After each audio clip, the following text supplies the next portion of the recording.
Boa noite, meus amigos, meus caros companheiros e demais interessados nos estudos da doutrina espírita, codificada por Allan Kardec. Voltamos a apresentar mais uma edição do programa Espírita, Encontro com o Espiritismo.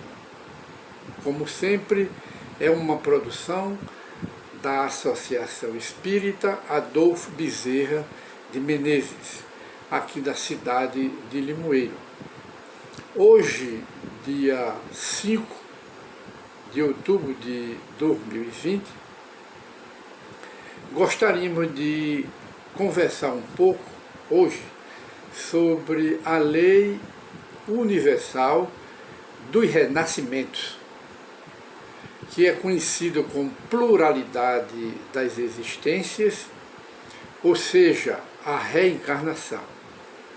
A reencarnação sempre foi mal compreendida, porque muita gente, ao invés de estudar a reencarnação, prefere se tornar inimigo, adversários da reencarnação, que não é simplesmente uma teoria, é uma lei do universo.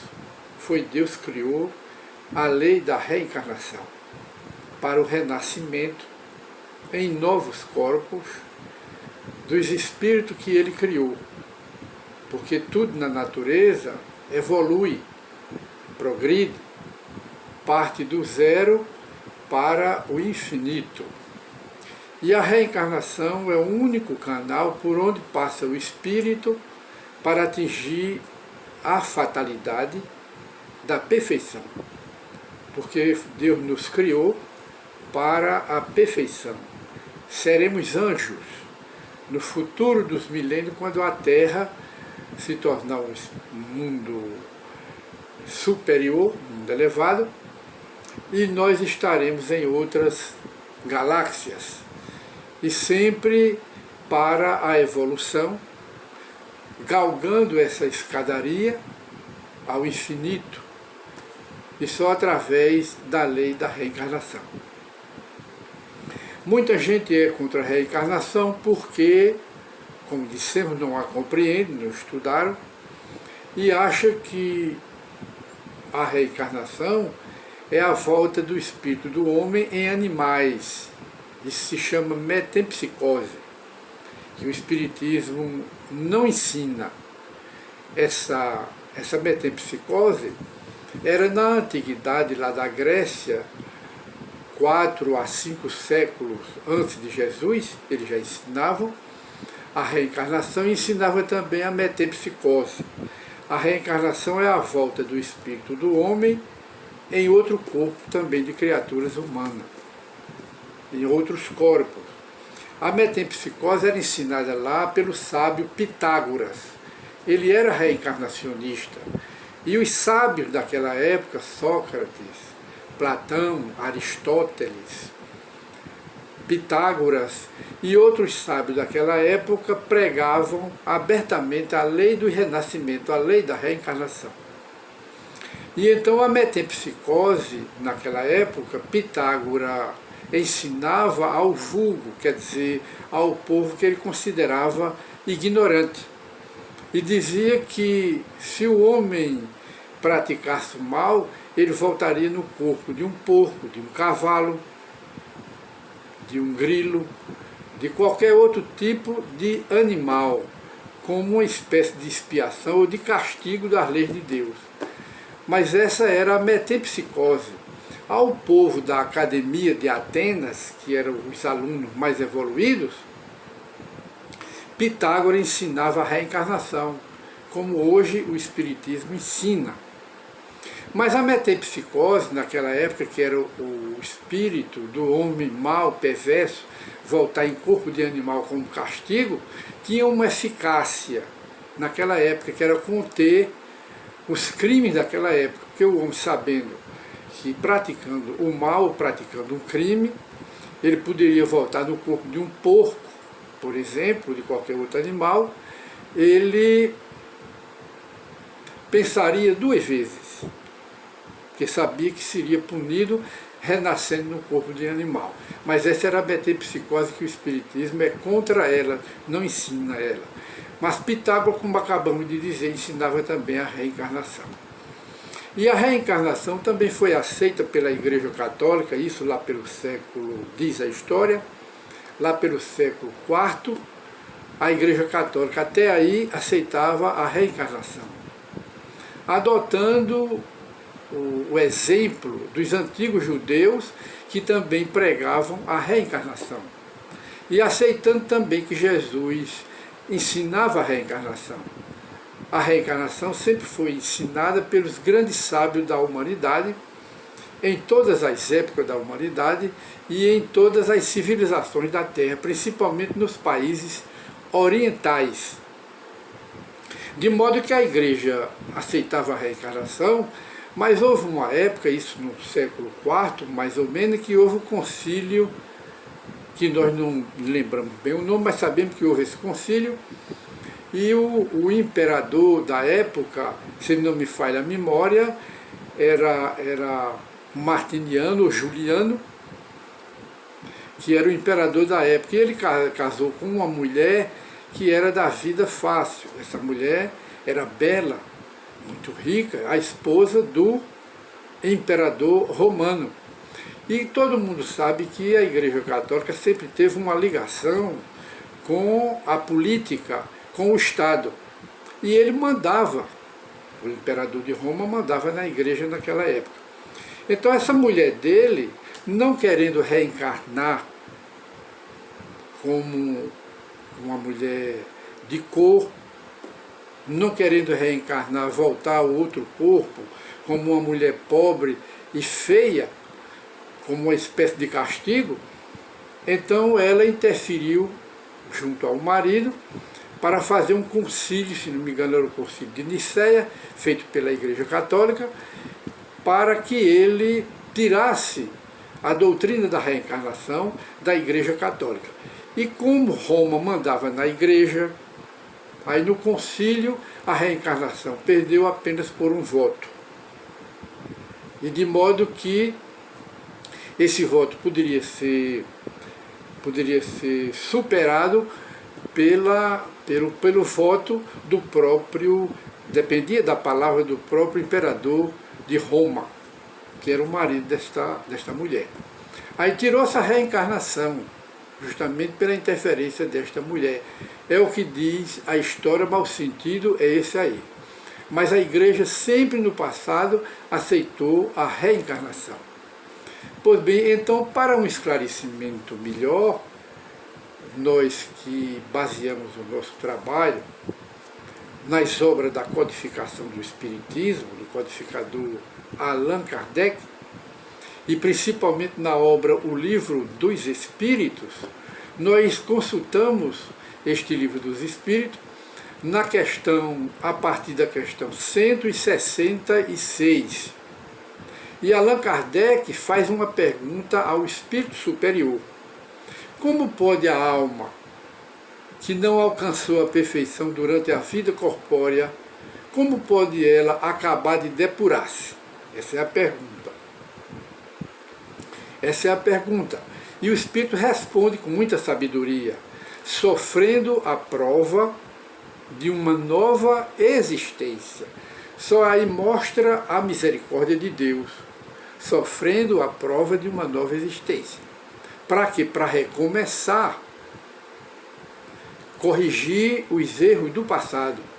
Os erros de uma encarnação a gente corrige na seguinte, porque Deus nos dá sempre a oportunidade de recuperar a nossa vida e marcharmos sempre para frente, que a lei do universo é a lei do progresso criada por Deus, nada fica parado. Então o Espírito respondeu a Kardec, sofrendo a prova de uma nova existência. E aproveitamos a oportunidade para esclarecer, adicionar um esclarecimento, é que a vida do Espírito é única. Mas essa vida do Espírito que é única, ela se subdivide em diversas encarnações. Cada encarnação se chama uma existência. E a escada da evolução, que é ensinada pela própria Bíblia e representada emblematicamente pela escadaria de Jacó, que é a escadaria da evolução, cada degrau de uma escada é uma existência. Cada degrau da escada, do progresso, é uma encarnação. Então a vida do espírito se subdivide em muitas existências, e em cada existência ele vai corrigindo os erros da existência anterior, e vai subindo o degrau, até os degraus quase que infinitos. E Allan Kardec, não satisfeito com a resposta, faz outra pergunta: como realiza essa nova existência? Ou seja, como a alma realiza essa nova encarnação? Será pela sua transformação como espírito? Será assim? Aí o espírito responde: depurando-se, a alma indubitavelmente experimenta uma transformação. Mas para isso necessária lhe é a prova da vida corporal. Sem a reencarnação, os espíritos não evoluem. É como ele está depurando-se, tirando as impurezas através das sucessivas reencarnações. As impurezas da alma só se tira através das sucessivas reencarnações. Porque uma única existência, o espírito não pode atingir a perfeição. Atingir a perfeição na inteligência e na moralidade. Por isso é que Deus criou as sucessivas reencarnações. E Allan Kardec, então, continua na pergunta B. A alma passa, então, por muitas existências corporais? Passa por muitas? O espírito responde: sim. Todos contamos muitas existências. Os que dizem o contrário pretendem manter-vos na ignorância em que eles próprios se encontram. Esse é o desejo deles. Então, pela resposta do Espírito aí, nós concluímos que aqueles que são contrários à reencarnação pretendem manter os outros na ignorância deles. Já que eles ignoram, que eles não aceitam, ele quer arrastar todas as outras criaturas para a incredulidade na reencarnação.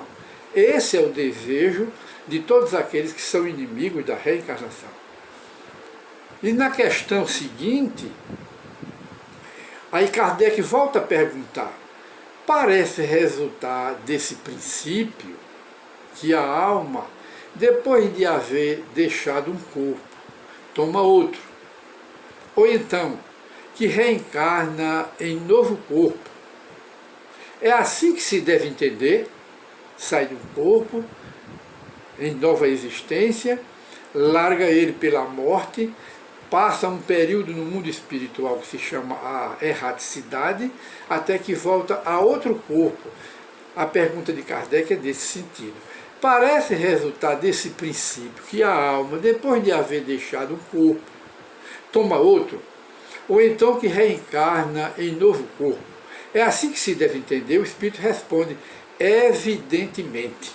Quer dizer, não há dúvida que não seja assim. E Kardec, na questão 167, ainda abrindo um leque de perguntas e de esclarecimento pela resposta dos espíritos superiores. Aí Allan Kardec pergunta: qual o fim objetivado com a reencarnação? Qual o objetivo de nascer de novo? O espírito responde: expiação, melhoramento progressivo da humanidade. Sem isto, onde há justiça? Olha aí. Sem a reencarnação, onde há justiça de Deus? Sem a reencarnação. E na questão 168, Allan Kardec volta a perguntar: é limitado o número das existências corporais? Ou o espírito reencarna perpetuamente? Quer dizer, nunca tem fim a reencarnação? Essa é a pergunta.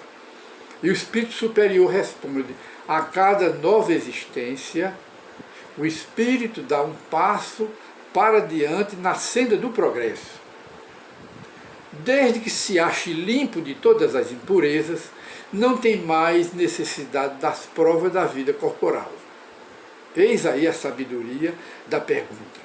Ora, desde que o espírito, pelas sucessivas reencarnações, vai limpando as impurezas da sua alma, quando ele atinge o grau máximo da pureza, ele não tem mais necessidade das provas da vida corporal. Entre esses aí está Jesus de Nazaré, que é um espírito puro. Quando ele veio aqui entre nós, ele não veio com um corpo material como o nosso. Ele veio com um corpo espiritual, materializado, e de repente ele se desmaterializava. E a prova está em diversas passagens dos evangelistas. Ele estava no meio dos inimigos, de repente os inimigos resolviam prendê-lo e ele desaparecia.